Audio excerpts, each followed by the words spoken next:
I don't even know what to film and where to start. It's just, my brain is frozen because it's so cold. It's a very cold day. We had 13 degrees earlier, even though it's very sunny out there. And it was one of those nights where it was 2 degrees, 3 degrees, and the diesel heater that we finally installed was running all night last night, and that was the first time there was a trial run last night with the diesel heater, and it just kept me awake, really. It just kept me awake. Well, it was about 5 degrees outside, I think. It was inside 20, and I desperately tried to put it down to about 16, 17 degrees just to have it more comfortable, and it didn't work. It just didn't want to do it. The more I pulled it down, just didn't do nothing to it, and so we were sweating in 20 degrees. Nothing to complain about. 20 degrees are nice if it's outside 2 degrees, but not in this little box. So I opened up the kitchen window and I opened up the bedroom window to have just a little bit airflow going through, plus I've put the fan up a little higher, on a higher setting, and all that didn't work. I woke up every half an hour, I'd say, to have a drink because my throat was absolutely dry. And sometimes it stank like hot plastic melting, and I'm like, what the hell was that? Obviously it was nothing, but it still worried me. And the other thing,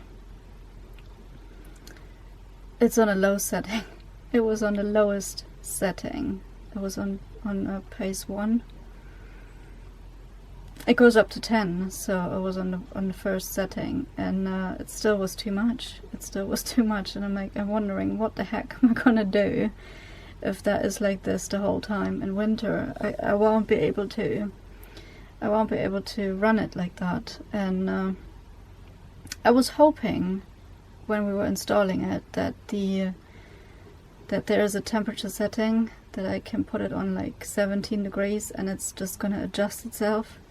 And it doesn't do it, and it's very disappointing because I don't want to switch it off when it reached the temperature and then switch it on again half an hour later when I'm freezing cold, leave it run for 20 minutes, switch it off.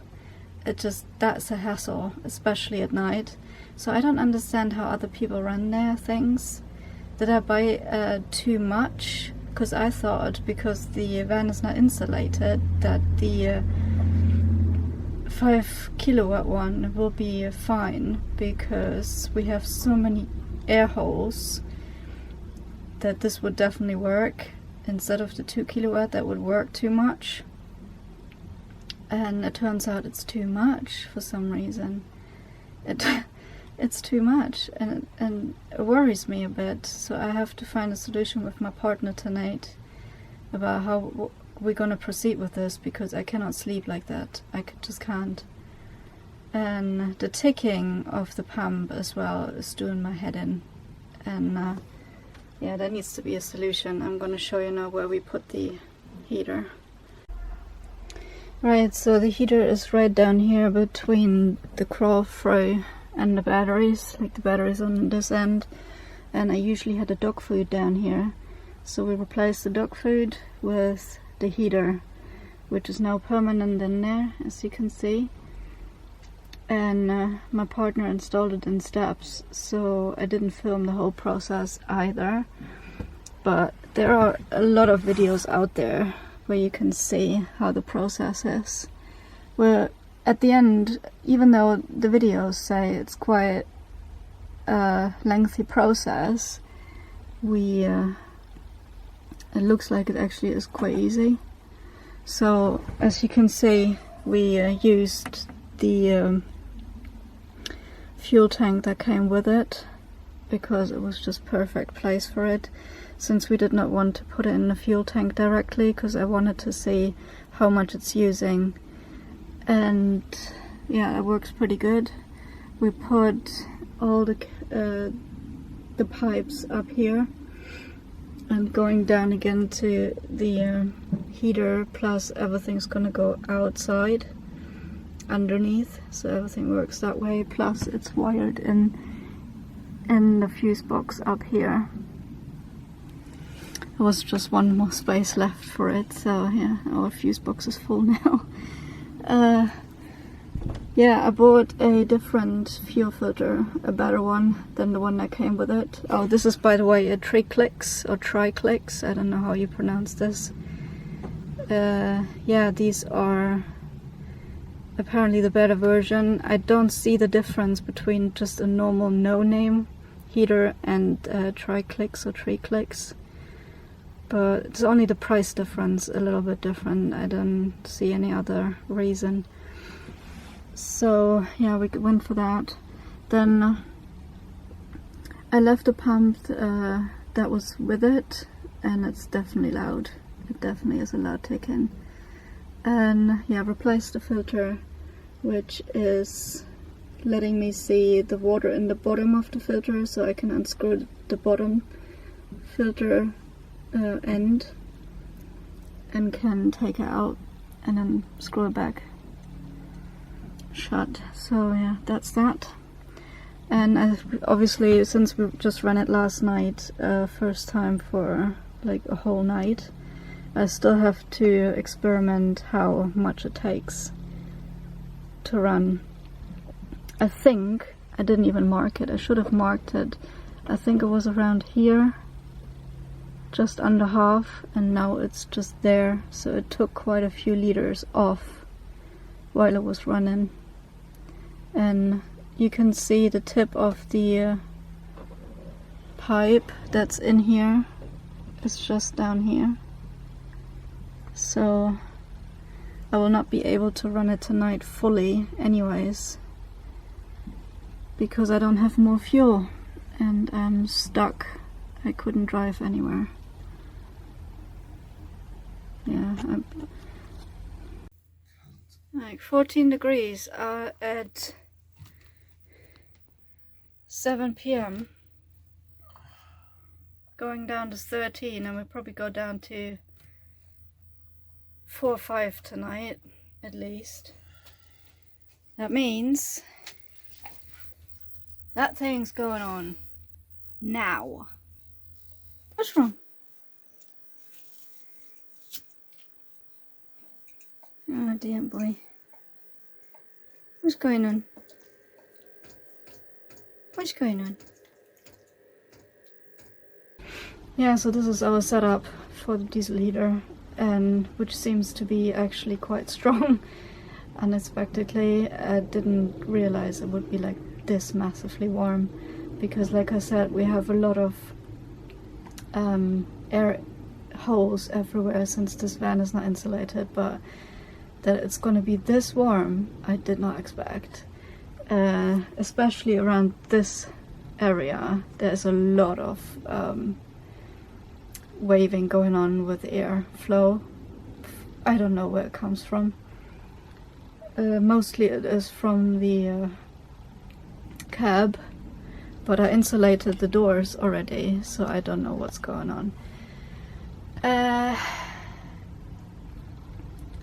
Yeah, so that's the news about the diesel heater. We finally have one. We tried it and it is warm.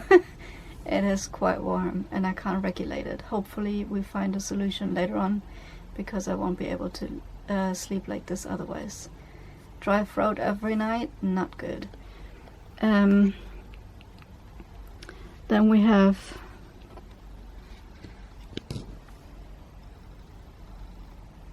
my little princess. Yeah, it's 15 degrees and in the shade it's actually quite cold. So yeah, they both were restless earlier and I was wondering, is it the cold or not? But yeah, there you go. The blanket helped and she finally has a rest now.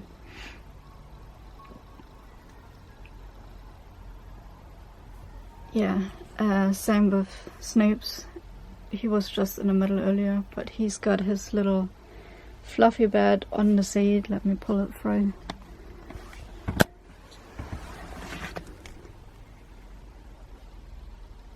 There we go.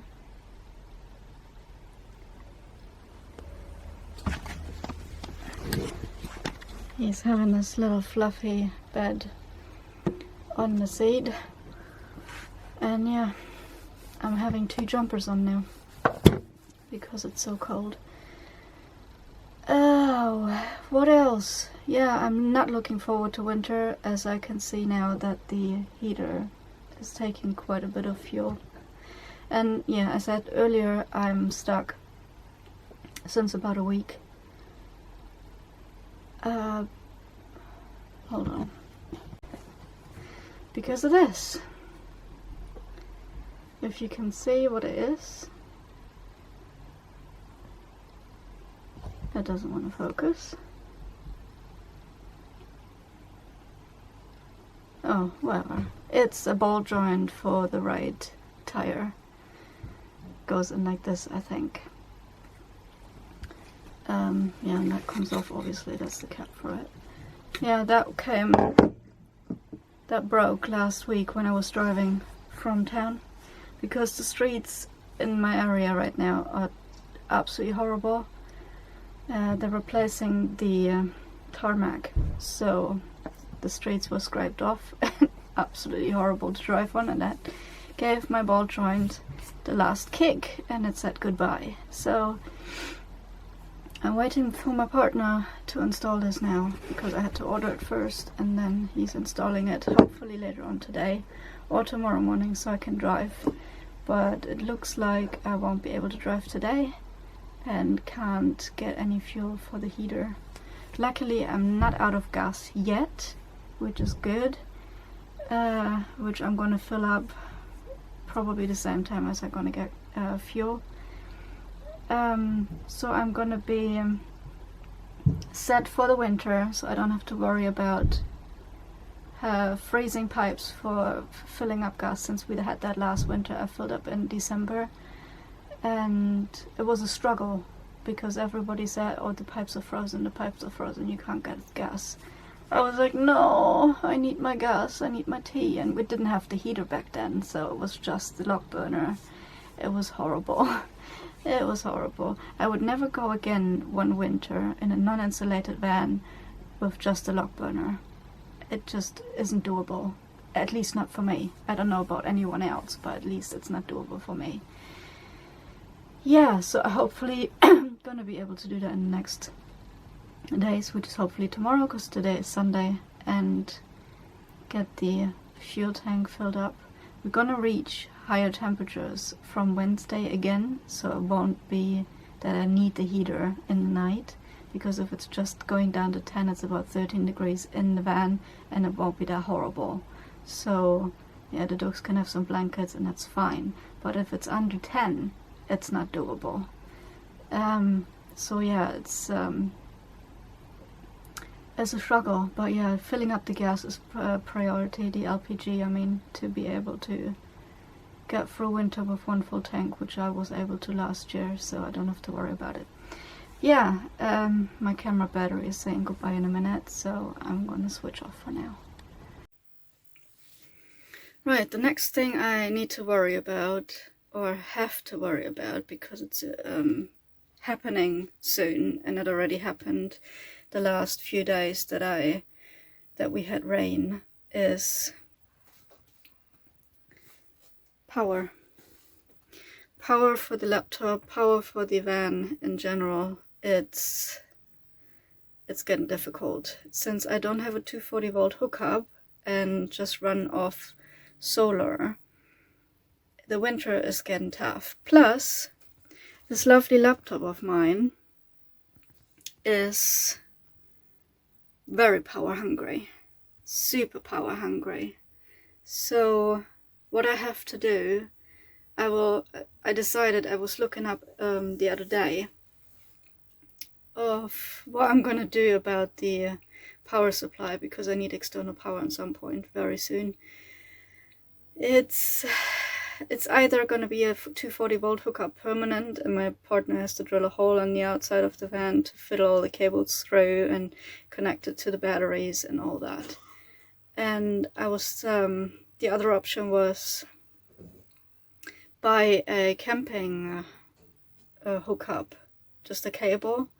That's basically the takeaway option for campers and tents. And I didn't even know it exists. I didn't even know stuff like this exists. So what I consider now is that I'm gonna buy a cable of that sort. Sorry for the shaking. So I'm gonna buy a cable for this situation and just fiddle the cable through when I'm on a campground through the window and connect it to the battery somehow every time I need it. It's easier that way because one plus point will be I don't have to carry the 240 volt hookup all the time in the van permanent, because the only time I need it is in winter. I don't have, from March through to October roughly, I don't have problems charging with solar. It just is full on. And the only problem at times when it comes to going through the winter and rainy days, it just is horrible. It goes down so quickly just because of my laptop as well. And when I edit videos, it's even worse. My laptop battery is basically only 4 hours long lasting, so it's not great, especially in a time when you need power very desperately. So yeah, that's the only option now, is that cable that I can get. It's about 40 bucks. I looked it up already. Cheapest I can get is about 45 bucks. It's about 20 bucks cheaper than the permanent setup. And I just have to deal with fiddling it through the window and leave the window a little bit of a gap open. I don't think it should be a problem in campgrounds really, because they should be relatively safe anyway. The other problem is that when the window is open, moisture and cold. That was I was worried about the most, moisture and cold. But we have not thought that plan through till the end. That was just an option that we were considering. Yeah, so that is going to be the next problem that I have. The other thing about the solar now, since I think I mentioned that in another video, that I was running out of power in June or July, a very unusual time to run out of power, and we had a connection issue in one of the panel connectors. And since then we realized that we were running on only one solar panel, so we're basically running on 300 watts instead of 600. And since he fixed that connection issue, we are so quick charged with the batteries on sunny days like this. It's insane. So the sun comes out around 8, and it is now 1 and the batteries are charged. I was down to 300, I think, roughly around 300, because the heater was going on last night and it takes quite a bit of juice. So, and the fridge is on now and then, so yeah, it was from 300 roughly to 351, that's when my batteries are charged. It's quite fast and I'm really pleased with it. I really am happy. So yeah, that's the news about that. So I will update you when I have the cable ordered, and we are trying to install that with the battery charger, with the trickle charger, and see how we work it with putting it onto the batteries. As I can say, the batteries are behind here in the back, completely boarded up, so we'll have to figure out how I'm gonna fiddle around with that to install it. But I'm gonna update you on how we proceed with this. And yeah, that's the next problem we have to tackle. First is the heat, second is the power situation.